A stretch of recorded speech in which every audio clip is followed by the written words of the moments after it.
going to give a few brief openers, just some thoughts that occurred to me while listening to the panels this morning. Then I will turn it over to Ron, he's got opening remarks and he'll introduce the whole panel.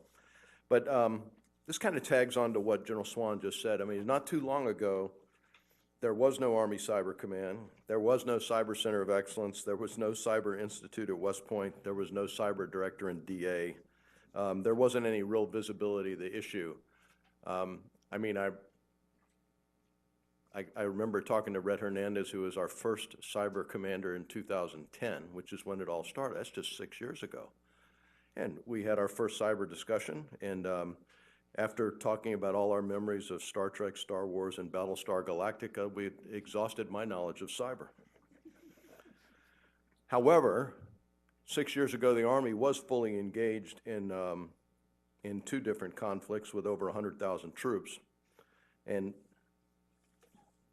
today, in this forum, we've been talking about what we're doing and talking about what we need to do. But again, it does strike me about how far we've come. So in the middle of this fight with over 100,000 folks, we established Army Cyber Command, who was struggling to stand up. I don't, Ron, you probably know, I don't know what General Hernandez had. I think he was authorized him and maybe a couple of guys. And he's an artilleryman, was told to, I mean, I'm making light of this. There was a bit more guidance, I'm sure, but it was still, it was hard. In fact, not only did he had to create an Army Service Component Command to U.S. Cyber Command, but then I remember talking with him about, okay, what about doctrine? What about organizational design? What about training, leader development, material, combat developments? And it occurred to me, okay, we established a component command, and it's the only surface component command that has no institutional backing, which is TRADOC's job. So we finally figured that out, and now there's an Army Cyber Center of Excellence who can perform the institutional art, if you will, to enable Army Cyber Command to conduct the operational art. Anyway, so today, cyber is now one of the few growth industries we have in terms of resources and indeed even in terms of force structure. It's no longer a word that that I just associate with Battlestar Galactica and other things. It's an ubiquitous term, although somewhat misunderstood still. We still have a lot to do, but 6 years we've really come a long way before we beat ourselves up too much. Now, the guy who is the second in command of the U.S. Army's Service Component Command to U.S. Cyber Command is Ron Pontius. So let me turn it over to our panel chair. So really want to thank AUSA for sponsoring another great day of hot topics. This is absolutely very relevant topic, what's going on in this evolving dynamic space, not only to the Army, but you could say clearly the whole DOD, and as we all witness day to day in our personal lives, what it means to the nation. You know, as a week ago Friday with the distributed denial of a service attack on domain name servers that affected, you know, commerce across the country and those sort of things. Happens almost on a daily basis, which is unfortunate. So I'd like to introduce the rest of the panel. To my immediate right is Colonel Jim Chatfield. He's the G357 and Director of the Cyber Directorate in the 335th Theater Signal Command down in East Point, Georgia. Mr. Sean Kelley, he's the Deputy CIO for the Department of Veterans Affairs, and Mr. Steve Brewster, a network engineer from Johnson Controls. And notice the breadth and depth on this panel, bringing in some real expertise from across to get at this. And this is a much larger discussion, although we've been talking with the intro about Army Cyber Command. This really is a discussion of what it means to the United States Army writ large, as we really talk about this discussion about mission assurance and what it really means to maintain an advantage in this space. So when you think about what does give us our advantage, clearly soldiers and civilians are preeminent about it, because that's what, you know, we are a soldier in an organization, a team-based organization at the Army. But then that is coupled with the technology, and the technology provides capability. And that has, between our soldiers and our civilians and the technology, that has been our operational advantage that we have been experiencing. But now we're faced with very rapid change of technology, and how do we keep pace with that? And I was on a panel yesterday at Milcom about what it means about being faster on acquisition and leveraging innovation, and we recognize there's some challenges in that whole pace. But the other big, but from that technology means the adversaries can absolutely take advantage of that ever-changing technology. Now, further is recognize that in this operational domain that cyber was made in 2010 by the Secretary of Defense, the evolving threat is absolutely significant and brings in question about how well we can rely upon that mission assurance and cyber resiliency given the pace of change of technology and given the pace of change in threat. And so you can have a discussion in many ways. Technology means capability, but the capability means a dependence, and a dependence means risk. And that really is become part of this conversation and dialogue of how do we really work through mission assurance and cyber resiliency. From the DoD point of view, the definition of mission assurance, and so make sure we're talking the same thing, is a process to protect or ensure the continued function and resilience of capabilities and assets, including personnel, equipment, facilities, networks, information, so think data, information systems, infrastructure, and supply chains, critical to the performance of DoD mission essential functions in any operating environment or condition.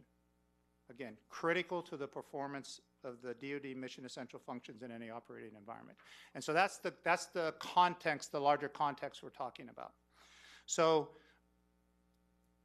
at the DoD level, so I want to put in larger context. And the way I want to do this here today is I'm going to talk for a few minutes, and then we're going to get right into questions.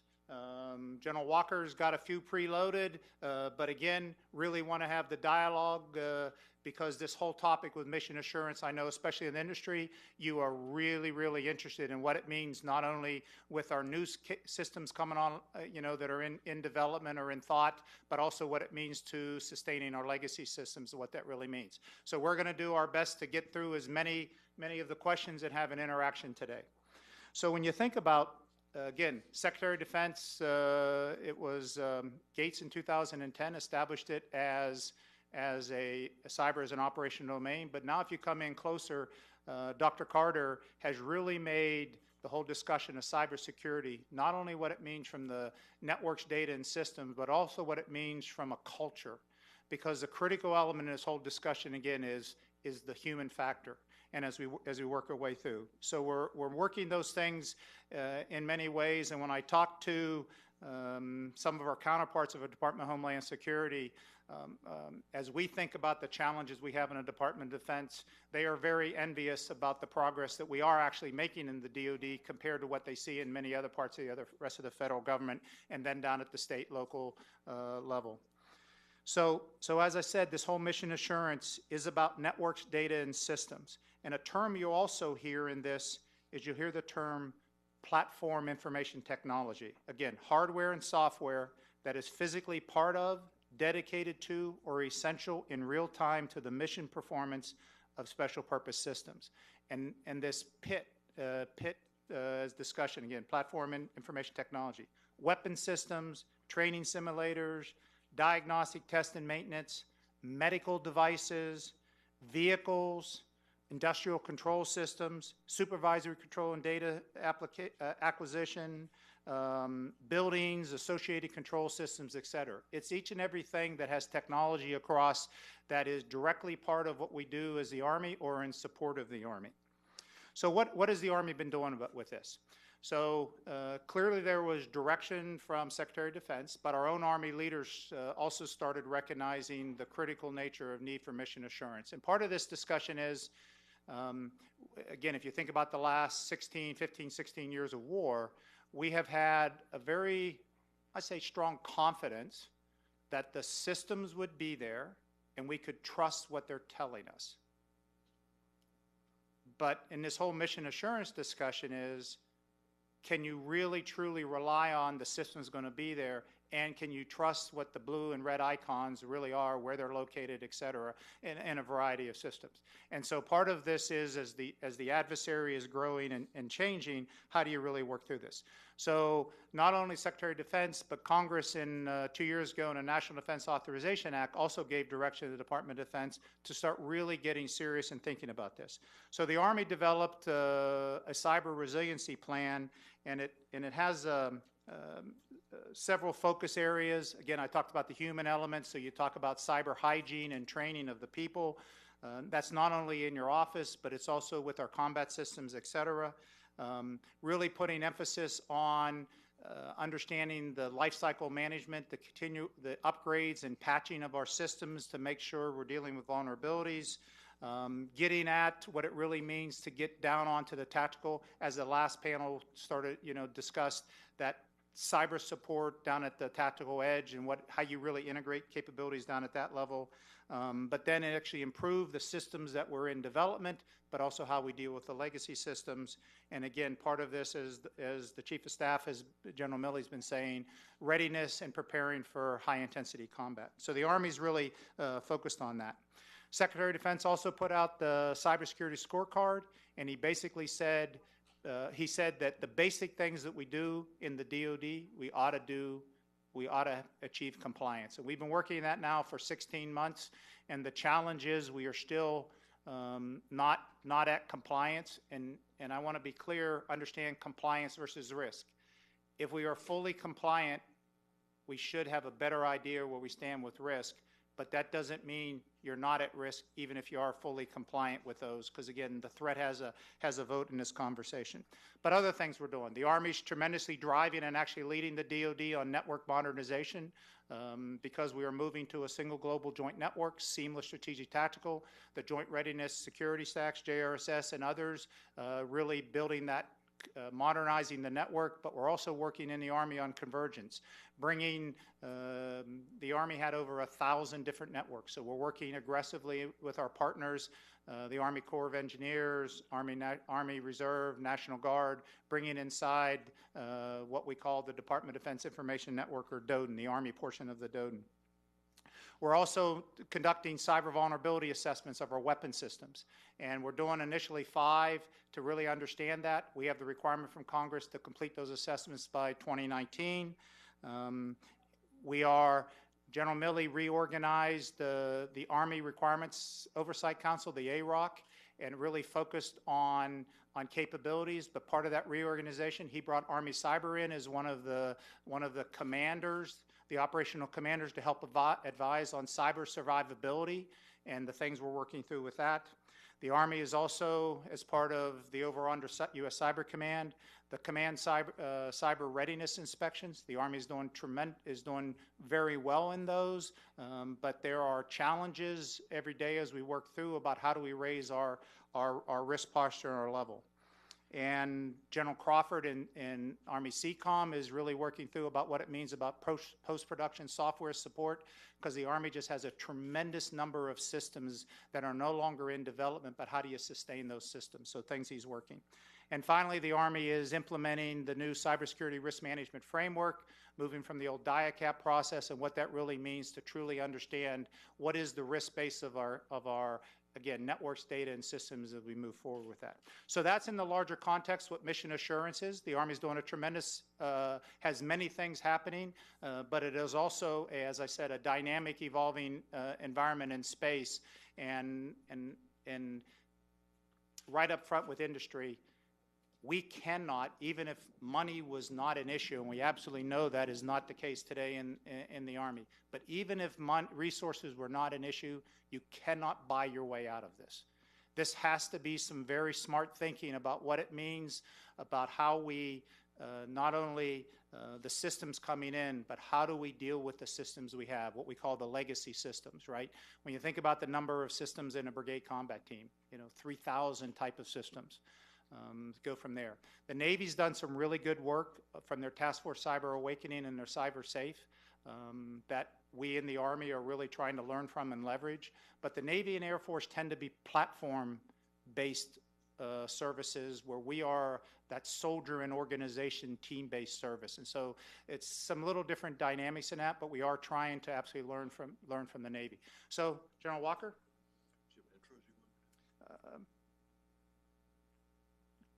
Let me do this. First question is for Jim Chatfield in the 335th. The acquisition community has begun to address mission assurance from a cyber perspective in the development of new systems. However, the Army has a number of legacy enterprise systems and platform IT, ICS systems already in use. So how might the Army use some formal methods to assess and address mission assurance in those currently existing systems? Thank you, sir. Again, Jim Chatfield with the 335th Signal Command. So I come at it from an operational command perspective and a signaleer and also an air defender.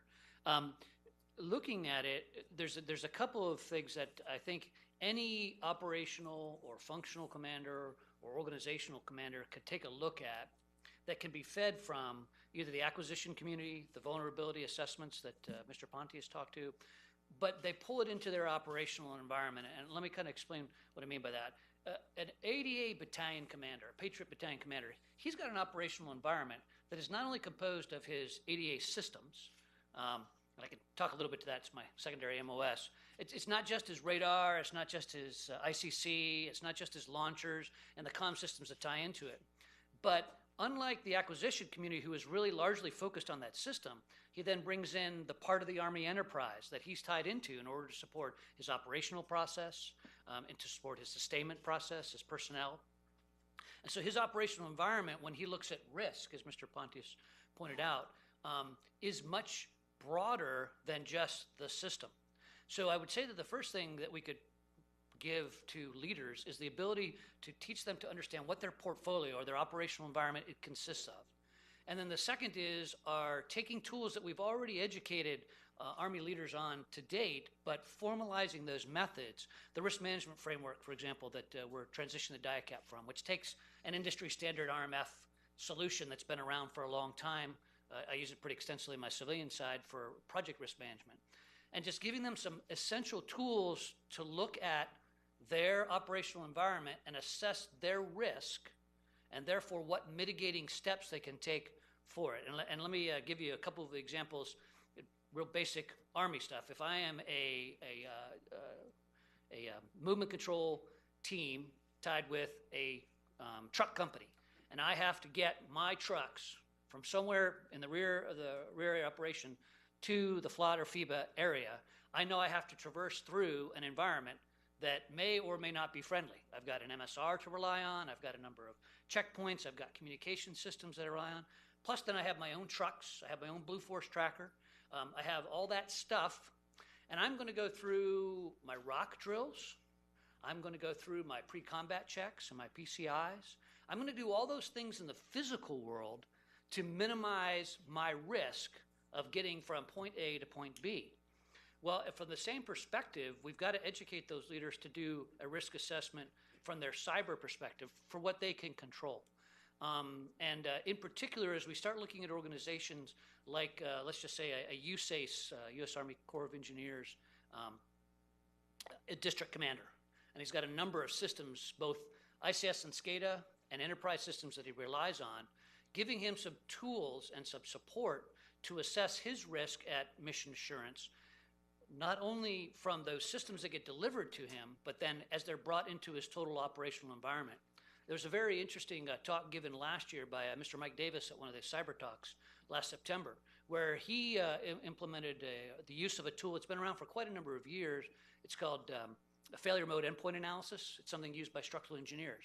But he takes his IT folks through that to assess the risk associated with their enterprise, to identify, using an Army thoughts, primary areas of approach of the enemy, key terrain, centers of gravity, but doing it in his enterprise structure, and then identifying mitigating factors to either prevent them from getting in, identifying tools that can identify when they have gotten in and what they've gotten access to, what my incident handling procedures are going to be related to that, as well as additional measures if I have more money and time, as Mr. Pontius pointed out, that I could look to do farther down the line when those resources become available.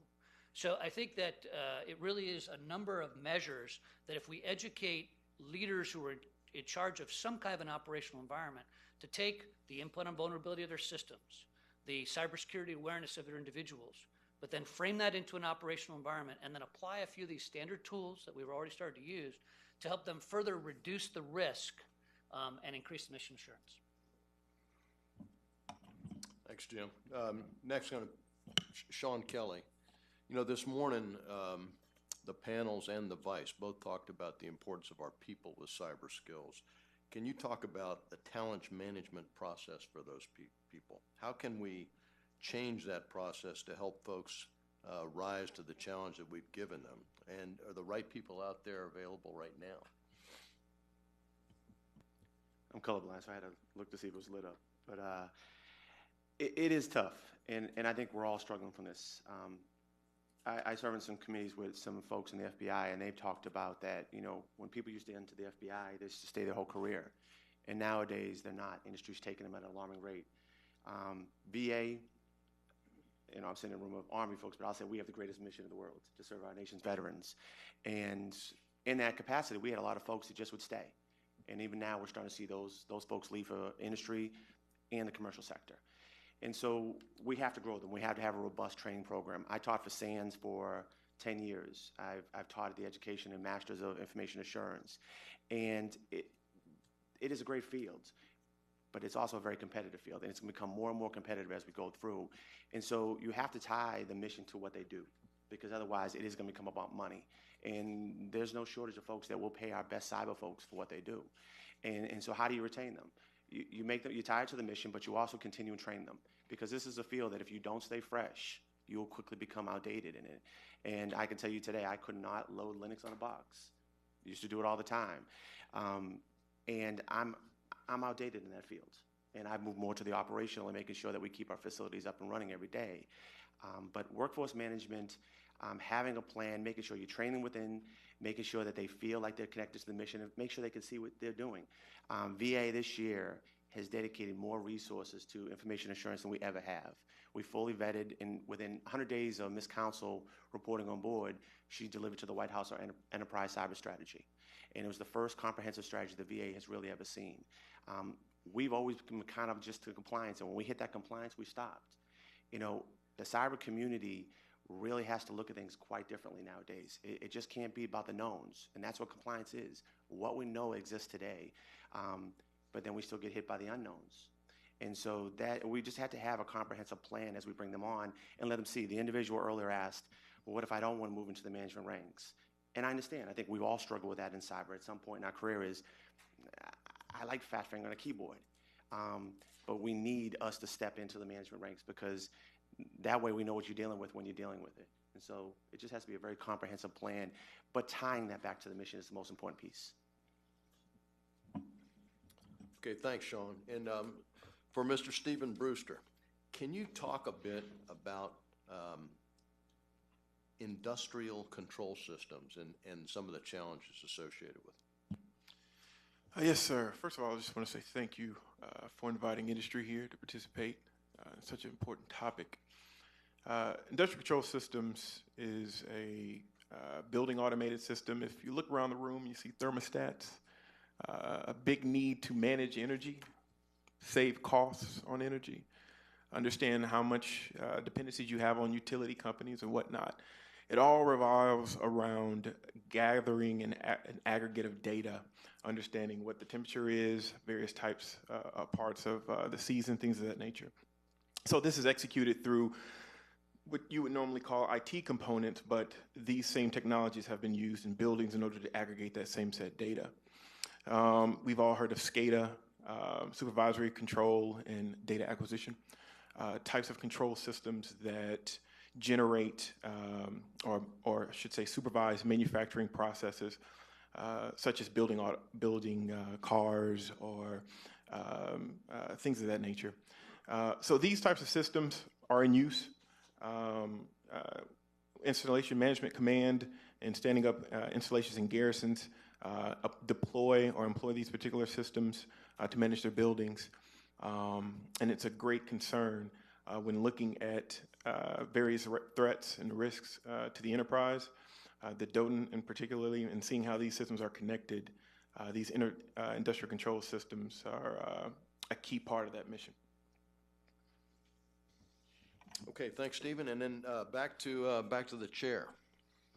So, Ron, what is the Army doing to make its networks and systems more resilient to help ensure mission assurance? So I already mentioned like the work going on with the whole network modernization, and in many ways the Army was actually, as I said, we've been leading this effort now for 3 years in partnership with DISA and growing in partnership with Air Force and lagging behind a little bit, but I'll explain that as a reason, is Navy and Marine Corps. But the Army actually had the greatest need to modernize. The other services have converged their networks at some level. Again, for the Navy and Marine Corps, they went to Navy Marine Corps Internet, almost a decade ago, right? 2005, 6 timeframe. And you could look at some of that being plus or minus, but the Navy absolutely converges networks. The Air Force has done that over the last 5 years, and so that is absolutely critical about not only understanding what you have with your networks, but also reducing the attack surface. The Army is much more distributed, and as I mentioned earlier, we're still sitting today in excess of 1,000 networks across what we call the Department of the Army enterprise. And so the Army is in critical need of leading this. And so we have, and in many ways, when you talk about the joint information environment that JIE mentioned, but really a key part of this network modernization, the bulk of the money that has been put towards that so far was Army money, because again, the Army absolutely needed it, and we've been leading it. Tremendous job, again, from a guidance and direction from Lieutenant General Farrell, back with Mike Krieger as his deputy, and now with Gary Wong about the guidance and direction. We're in great partnership with our CIOD6 brethren on this, but then I also want to say just to NETCOM, Major General John Morrison, the previous commander, and now Major General Baker, and the theater signal commands, and all those brigade commanders, and just the outstanding soldiers and civilians. They are really doing a tremendous job driving on this. And what's really, really interesting with this network modernization, if you go back and look at previous times, we typically did that using contracts and contractors, and it was both expensive and lengthy. And what we did different this time, again, procuring it is being done by the PEO Enterprise Information Systems, but NETCOM, with tremendous support by Forces Command and our tactical signal soldiers, we have been using signal labor to really work all the installation of the Joint Regional Security stacks, the upgrade of the switches, the upgrade of the post infrastructure, and that is not only providing, we're getting it faster, and of course less costly, but it's also given tremendous training opportunity to our soldiers and civilians who are now responsible for installing it. And that is how we've been able to do something in just 2 or 3 years that probably would have taken us a decade before, not counting the dollars. We've put in over the last 2 years in excess of 80,000 man hours that have been contributed by soldier labor. So that's part of the things we're really driving on.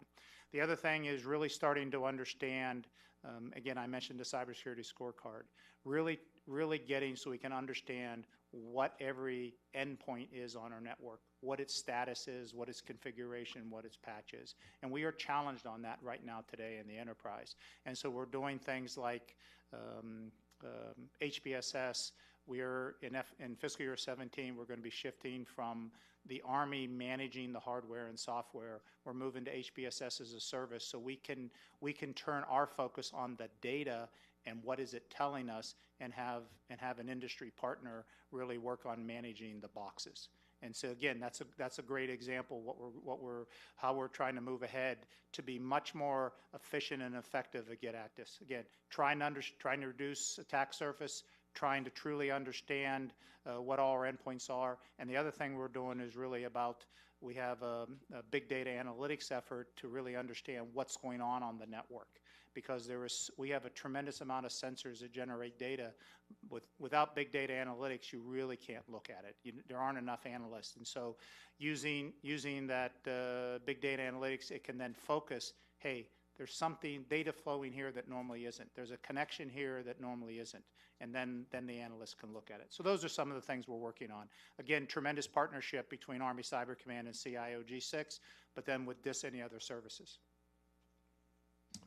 Thank you, Ron. And Colonel Chatfield, before, the last question, you talked a bit about using formal methods to work legacy systems for mission assurance. So I'm going to combine a couple of questions that are related to that.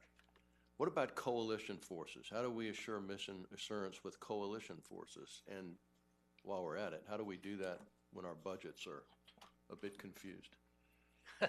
Yeah, well, I'll just draw on my personal experience.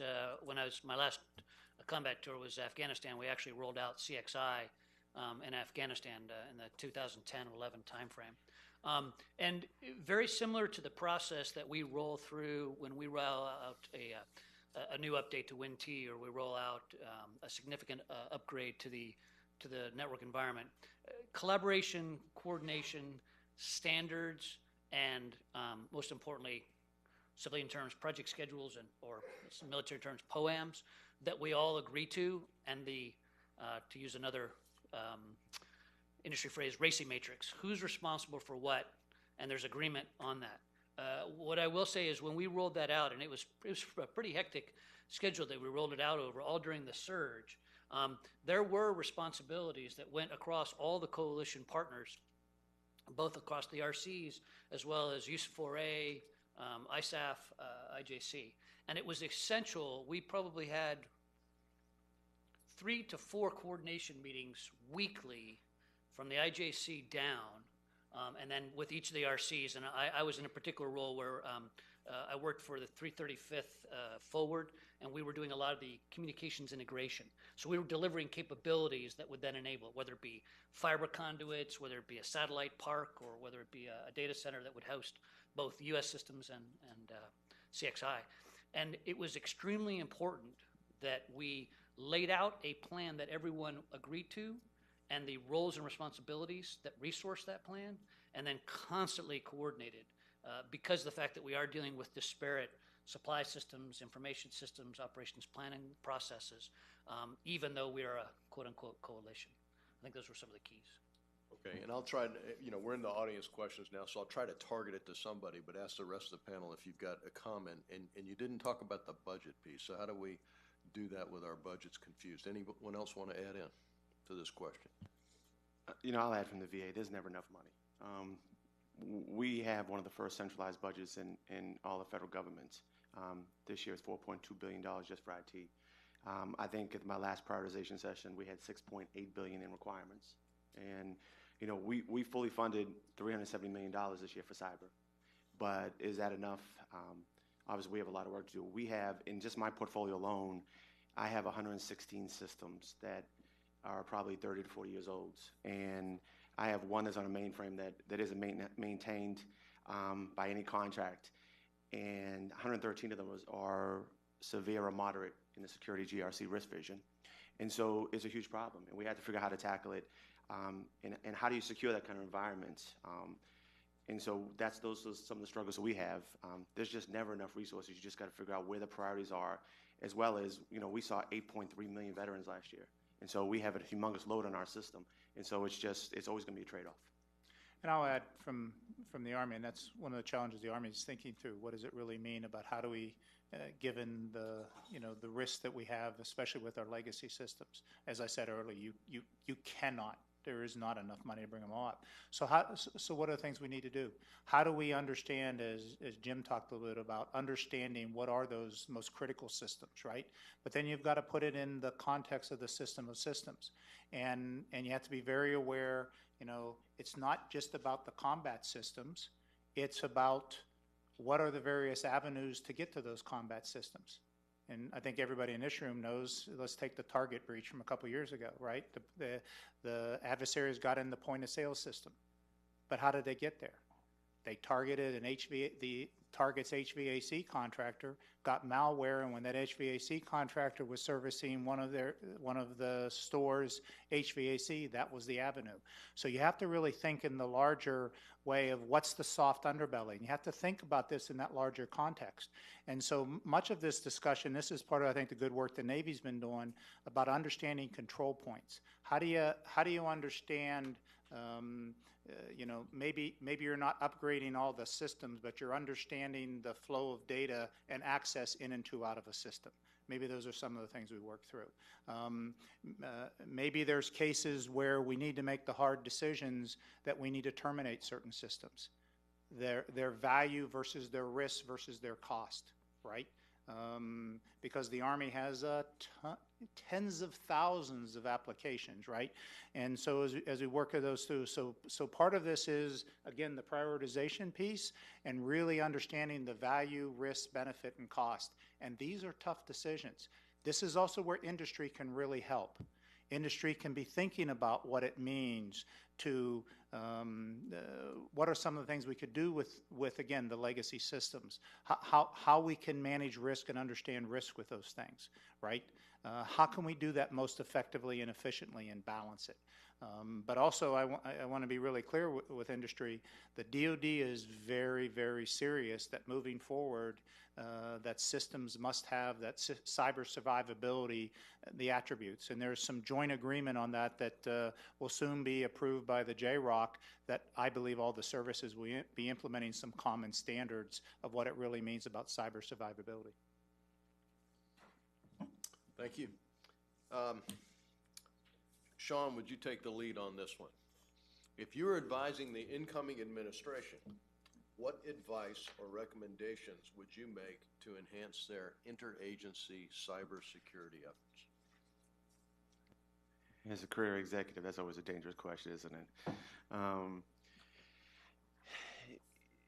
I think we have a good strategy in the VA, and from what I'm hearing, I think the Army, and I'm still somewhat familiar with the Navy strategy.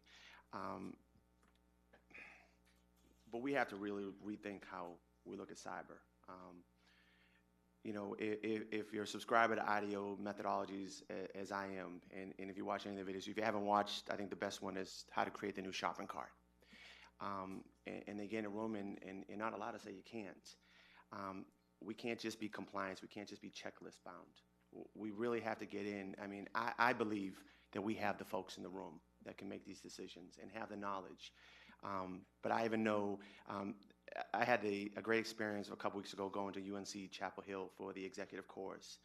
And we had a change management simulator. And I got stuck in a process. I got stuck in a process and just how to implement it. And I think I broke the system in 5 minutes. Yet I read every Carter book there is, and I knew what the methodology was, but I got stuck in a process. And I think a lot of times when we look at cyber, we talk about ATOs, we talk about checklists, and we get stuck in a process. And I think we really need to start looking at it as, how do we create the next shopping cart? What does that look like? What does that look like on the board? And get the naysayers either out of the room or tell them the new rules and say, how do we make this work? And so that's where I think we have to go. We're no longer living in a digital economy. It's the economy. And it's the world we all live in today. And if we don't adjust to this as a federal government, we're going to wake up one day really behind the curve, and we're just not going to be able to adjust. Our adversaries, whether overseas or in the States, can move very quickly, and then they can adapt to whatever conditions there are. The VA is no different. We're very big, and it's hard for us to make these changes on a dime. And so if I was going to tell them anything, I say we have to figure out how to create the new shopping cart. Yeah, if I could kind of extend on that, I just spent the last 2 days at the initial planning conference for Cyber Flag. Cyber Guard. We're doing Cyber Flag the next couple of days. And I would, the old adage, plan, exercise, assess, revise, repeat. And that applies not only because we were talking in Cyber Guard, Cyber Flag, down at the keyboard operators, as you pointed out earlier, the importance that we assess those tactical procedures at the team level. But in addition to that, the value of TTXs, tabletop exercises, where you get organizations, especially these organizations that cross both the federal departments, but also the SLTTs.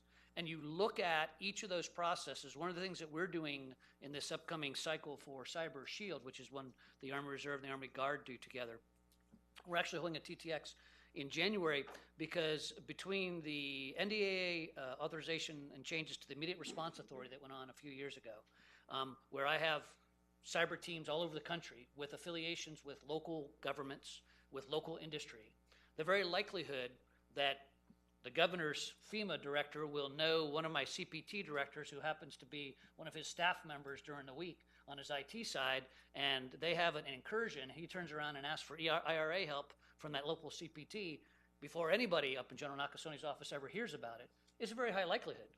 And so in order for that process to work efficiently, and they make sure that my team, when they get on site, does the right things with the tools within the law, until such time as General Nakasoni and Mr. Pontius have a chance to say, looks good, continue on, we'll run it up through the SecDef and drive on. In order for that to work, and in the reverse, for that escalation process to be efficient, you have to plan, exercise, assess that process, and revise it.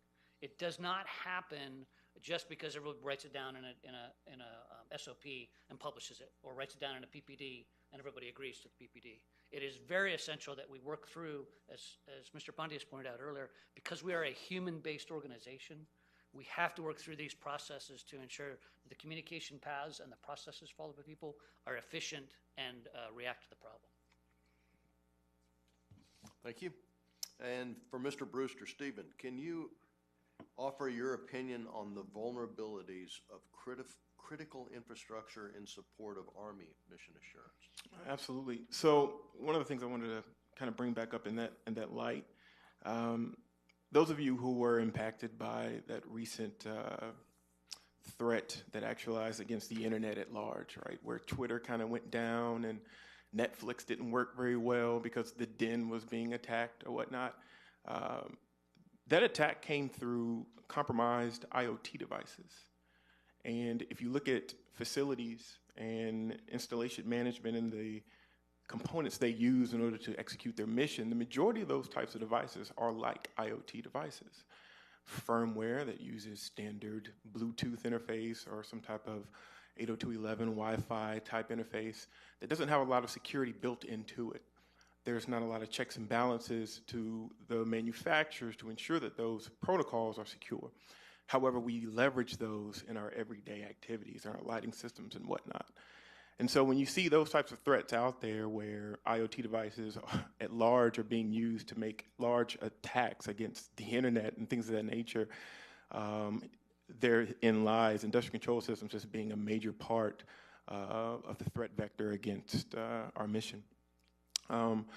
One also thing that I believe would help in addressing those concerns is more of an onus or more of a responsibility to the vendors and the manufacturers. In most of these installations, when a building automated system or a SCADA system is procured, there's a huge dependency or relationship with said vendor to keep it operable and to keep it maintained and things of that nature.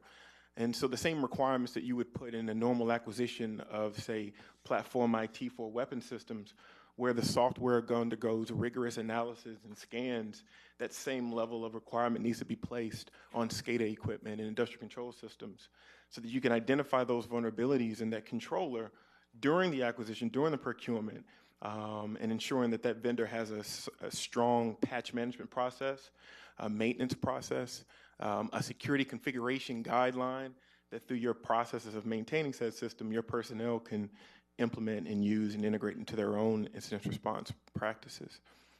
Thank you. Any thoughts on this one? Anybody want to add in? I'll add a little bit.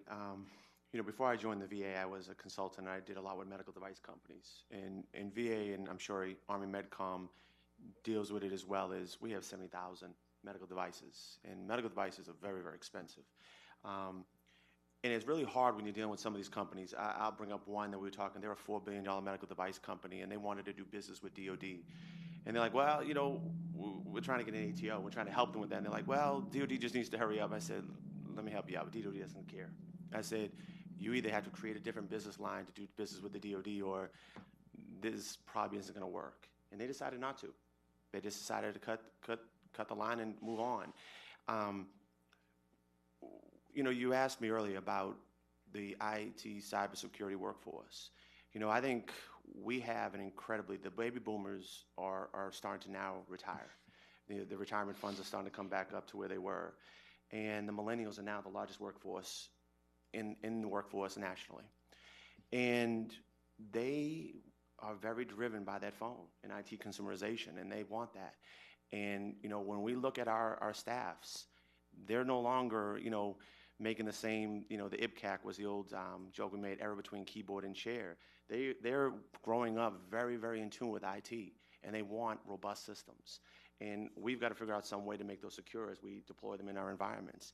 And so when we talk about offsets, the more security requirements we put on, the more expensive those devices are going to be, whatever we put on.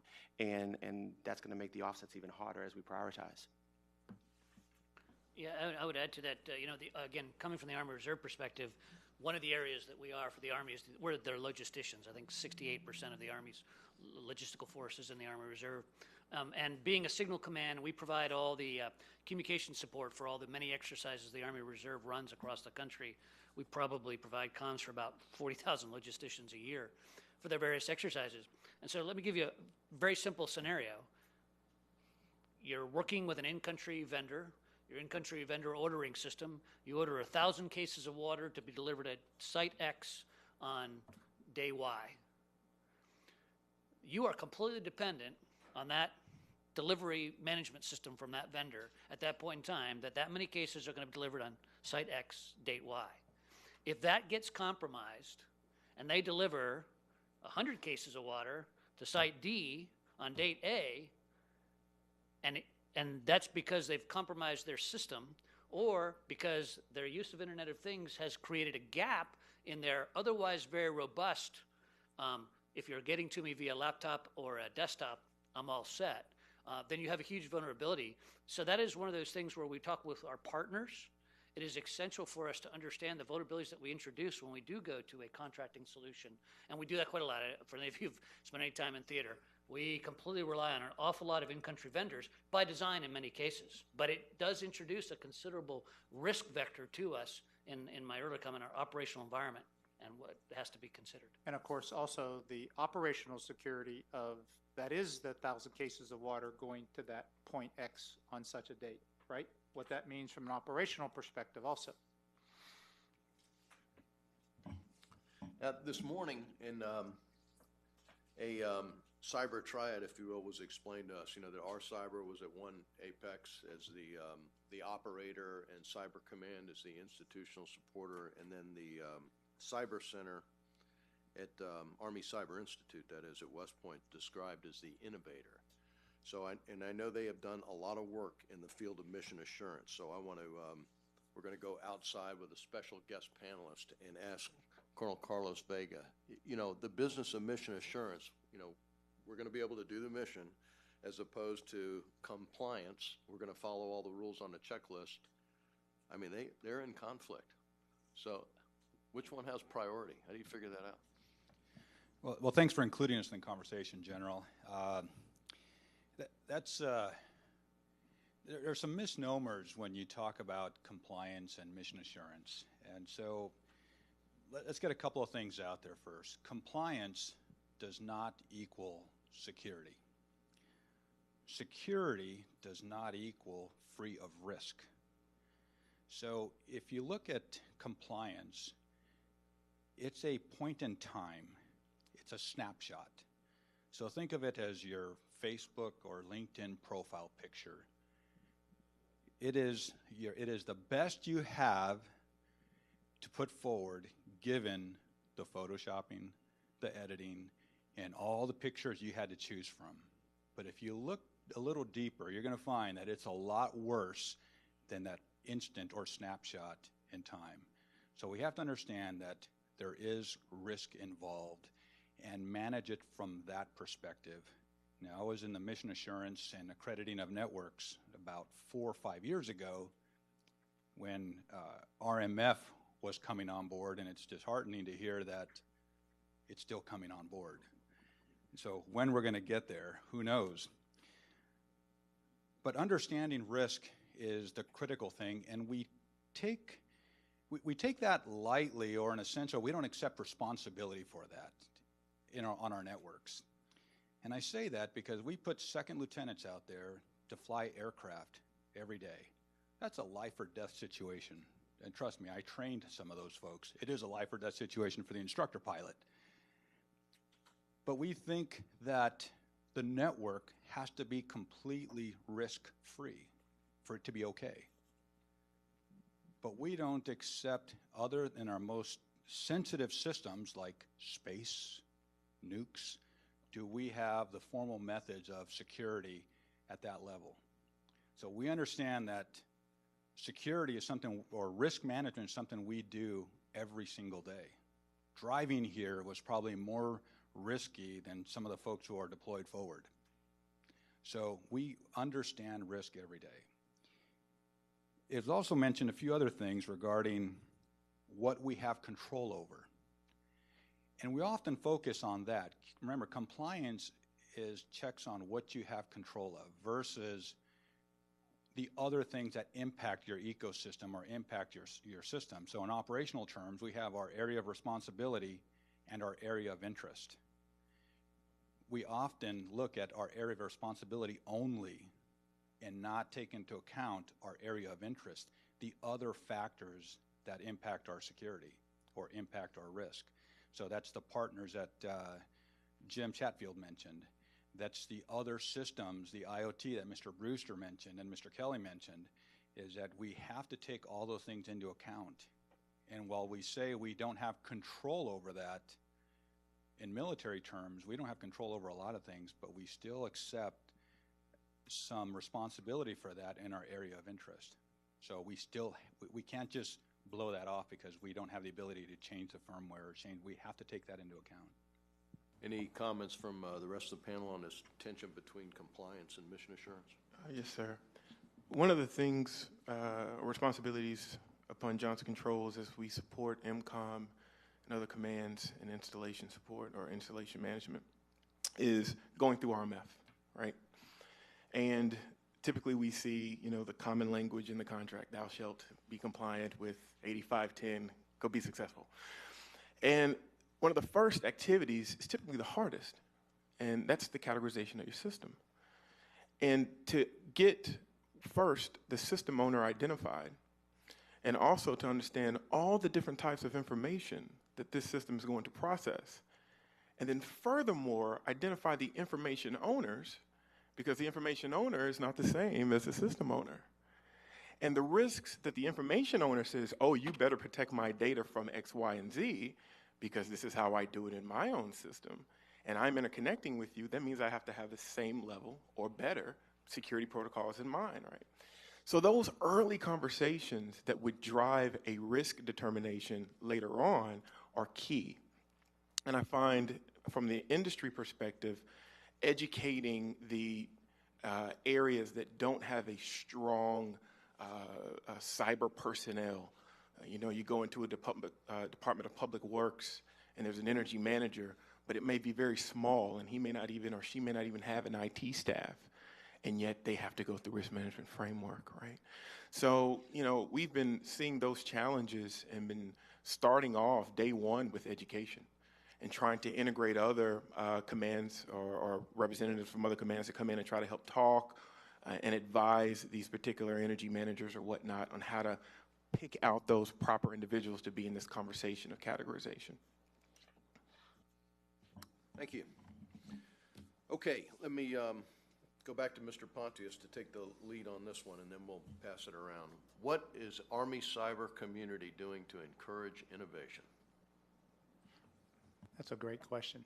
So to a certain degree, some of the comments already talked about it. What Sean talked about with the millennials about the environment they expect to work in is the same environment that they live in. But to a certain degree, and then as Steve talked about the risks with Internet of Things. So part of the situation we have is there's tremendous, really interesting innovation that's coming that provides some tremendous functionality. But that discussion, at least from the Department of Defense point of view, and Sean, that may have been where you were talking about the medical device company to a certain degree, is the conversation is evolving. I don't think we're there yet across the board, but it needs to get there, is that the functionality alone cannot be the discussion. It has to be balanced with mission assurance. And we have historically, when we talk about our acquisition system and what program managers are responding to their, their user, the trade-off capability manager representing the user community, historically, functionality was prioritized over all other things. And what the PM tried to do was, what was the bare minimum he or she could do for information assurance in the old terms, right? I believe the conversation is changing now with the leadership to say it's got to be brought back into balance. Mission functionality has to be balanced with mission assurance. So part of this innovation discussion has to be more than just the mission functionality part of it. How do we really move things forward? I think you're going to see in many ways where, and again, it's hard to paint things with a single brush, but we're really moving to more of that open architecture where there's less desire for industry to deliver a complete vertical system, right? It's about delivering specific capabilities that will fit in that larger ecosystem and understanding what that functionality is and what the mission assurance and balance it. Because this all gets to, and what General Nakasone says is job one, is operate and defend the DoDN. And this is much more than Army Cyber Command. This is the whole Army. Every leader, every soldier, every civilian is about networks, data, and systems and what it means to operate and defend the DoDN, those capabilities, those data. And so part of this discussion with innovation is, with industry, is ideas of how we can do that, ideas of how we can embrace some of the emerging technologies, but again, balance that mission functionality with mission assurance. Specifically on the equipping of the cyber mission force, one of the things we've done is started to do embracing what's called other transaction agreement, OTAs, where we can work prototyping outside of what is a normal RFP source selection process, where we can put out a specific here's what we're interested in, and garner proposals from across industry. The only requirement is, in this space, in this specific case, industry partners need to be members of a thing called C5 consortium. If you're a member, you can submit proposals, and then we can have dialogue with those proposals. We had our 5th Cyber Challenge, Industry Day for our 5th Cyber Challenge earlier this week in Orlando, working towards what we call persistent cyber training environment. But we've done it other things, and this really is meant to be able to deliver prototype capability within months, not years. And it's really meant to get at some of those smaller vendors that have very innovative technology. One of the vendors we picked on our first Cyber Challenge was a 7-person company and had some really innovative technology. They would never have historically done business with the DoD. They just didn't know how to do it, and it's too burdensome. But through this consortium, we're able to do that. We've done some partnership with DIUX, and the Army's got a point of presence out there under ARCIC. That's trying to engage absolutely with industry, trying to look for capability that will solve Army problems, but also trying to say, here's the problems the Army has, industry help us get at this. You can absolutely say the Secretary Carter is doing tremendous things about outreaching. He stood up what is now this Defense Innovation Board, where he has leaders from industry helping advise the DoD of how to do things. Still a challenge of how we work through our acquisition processes, because in the end we tend to default to the most conservative, but that's where we really have to, about tailoring to get at things and really engage with industry, because there's such tremendous ideas. But I would tell you, you got to balance mission assurance with mission functionality. Yeah, I'll take a little bit different tack, and I'm actually going to brag on my one of the triads, the Army Cyber School. Again, Army reservist, I get 12 weekends a month and 2 weeks out of the year normally. The reality is, cyber soldiers, if they don't do this full-time on their civilian side in a DoD environment, they're not going to get it done in that short time frame. So here I have a school that's trying to train to a standard for everyone, From the get-go, what I have found is the cyber school has been extremely innovative. Ken Rector and his predecessor, Jen Buckner, for working with us within the confines of what they can do. The single standard, as General Knoxtoni talked about earlier today, has to be adhered to, and I understand that. And as a G357 responsible for training about 1,000 cyber soldiers, they all got to meet that standard. However, when I go to the school and I say, look, I could get you 75% of a 20-person class here at Fort Gordon, but I can get you 100% of the class if you can offer it to me in the National Capital Region and in Fort Devens, Massachusetts, and in San Antonio. And the school worked with us so that here we are less than 12 months from the first CCTC course being taught at Fort Gordon, and 3 of about the 8 classes are going to be taught in 2017 will be done at reserve facilities with the appropriate clearance. Being flexible and innovative. Secondly, when I look at the schedule, yeah, it takes 46 weeks for a soldier to enlist, get through basic, that's outside of 46 weeks, and then get through the 17 Charlie. But then the school went and they broke it up into phases. And those phases are such that either I get them to the school or I figure out a path with the school to figure out equivalency, and we work with the joint standard to that level. That mindset of how can we get to right versus traditional, love TRADOC, been a part of TRADOC and or the reserve components and for a long time. But the mindset, you know, if you're going to teach subject A 2 years from now, I need to have a completed plan now, and maybe we'll get it resourced 2 years from now. Versus this time last year, I hadn't even requested sources, and the school opened up 84 slots for me for this year to train soldiers, plus going to give me 60 class seats at my facilities. And a year ago, we weren't even starting to talk about that. The mindset that goes into how we're going to take care of people, how we're going to adjust our educational processes to make that happen, not quite in cyber time, but pretty darn close. I think that is a very part of innovation, that we continue to be open to that. Now, that does mean that people have long days, late nights. We have to jury rig certain things, but the bottom line is that we end up with more trained soldiers available to go on mission with a mindset that I'm going to adapt to figure out how to solve that problem, because I'm coming through an institutional training process that adapted to figure out how to get me trained within the constraints that I'm dealing with. I think that's a very important part of the culture that Mr. Pontius talked about earlier about innovation from a people and how we treat them and how we train them perspective. Mr. Kelley, let's sticking with the culture thought. With regard to organizational culture, when you look to the future, what about cybersecurity mindset? What's it going to take for organizations, to evolve with their people with the right mindset? It's tough, but it starts with leadership. You know, going from the last question to this question, we have a very innovative organization with the VA.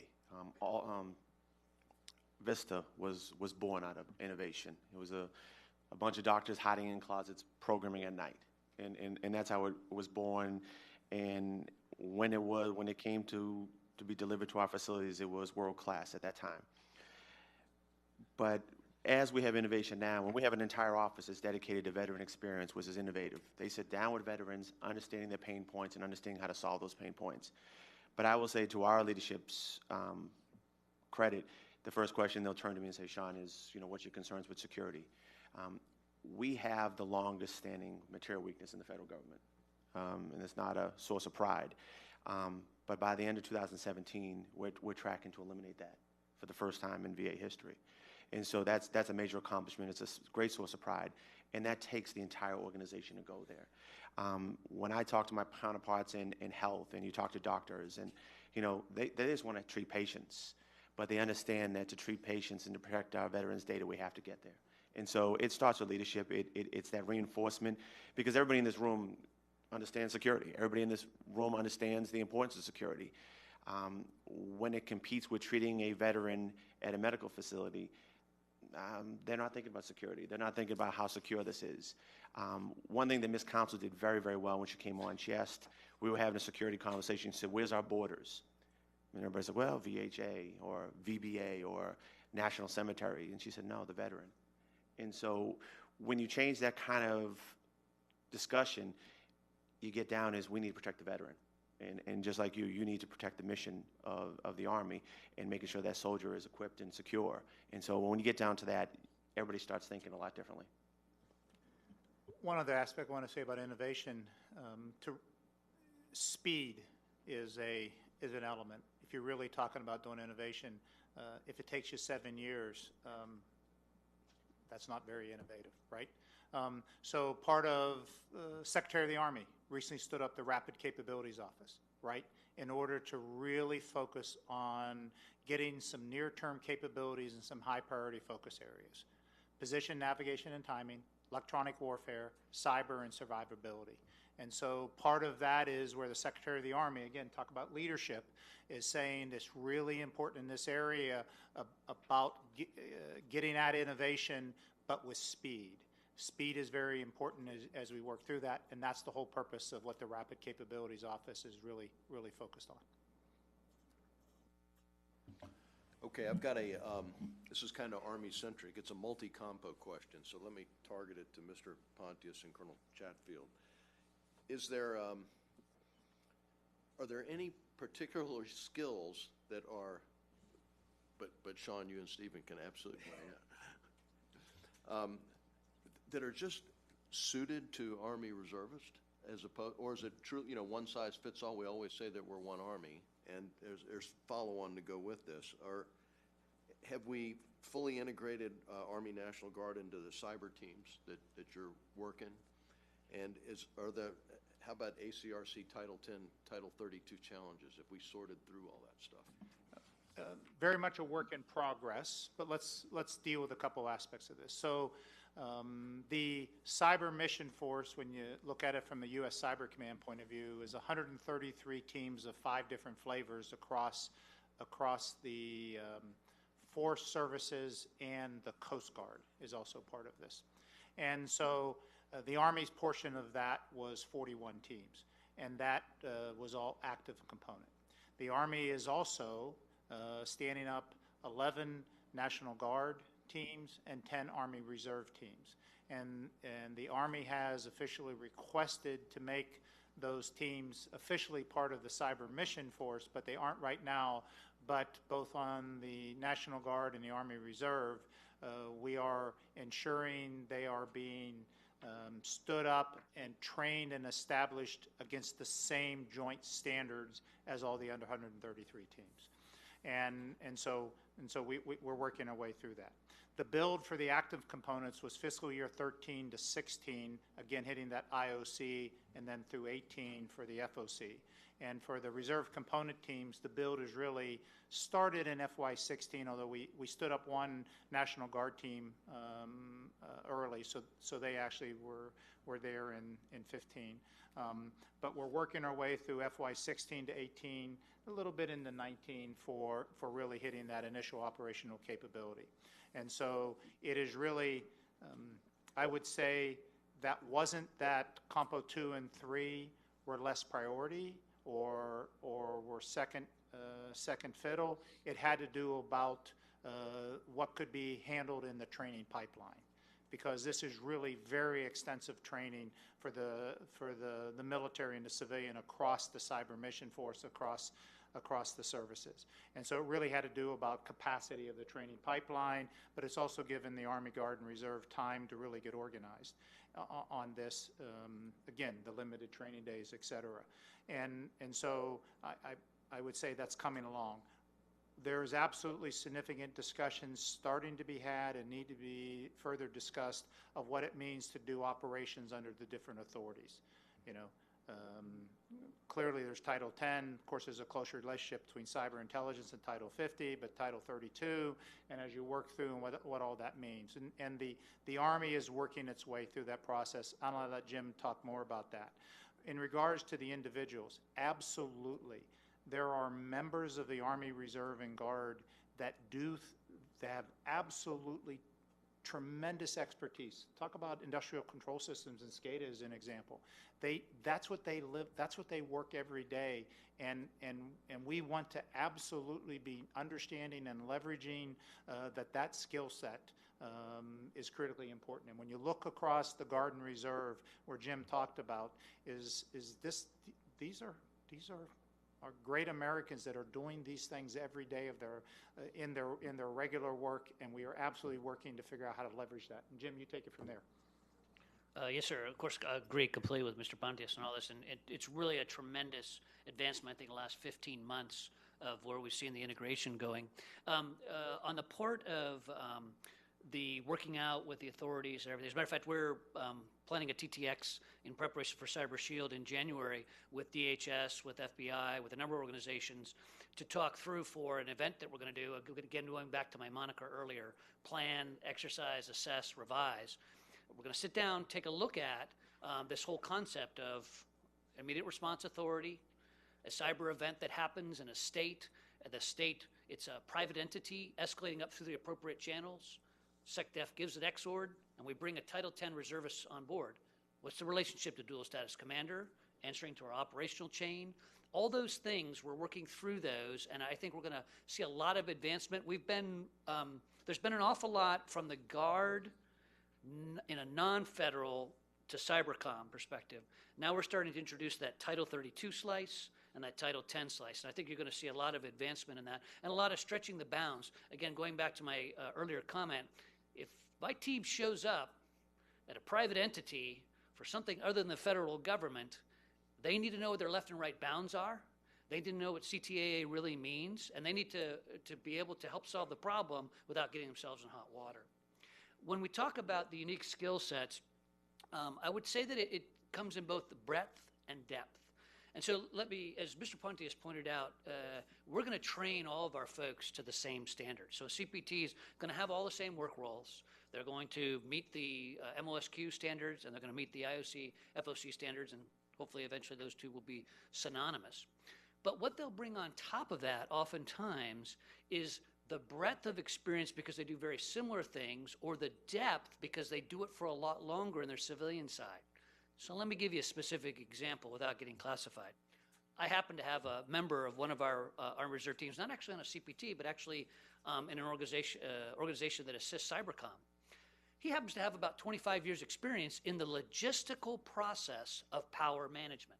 He's not an ICS SCADA expert, but he understands how power distribution works.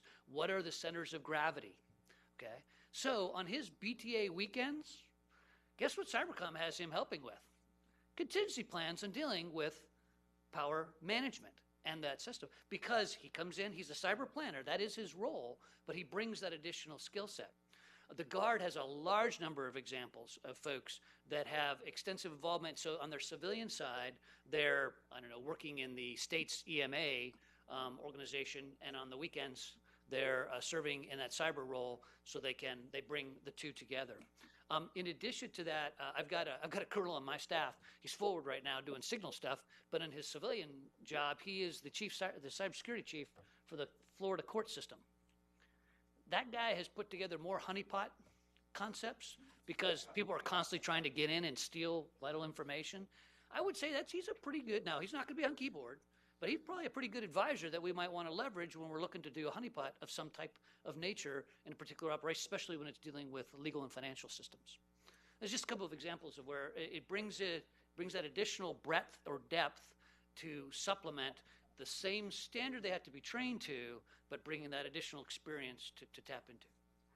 Thanks, Jim.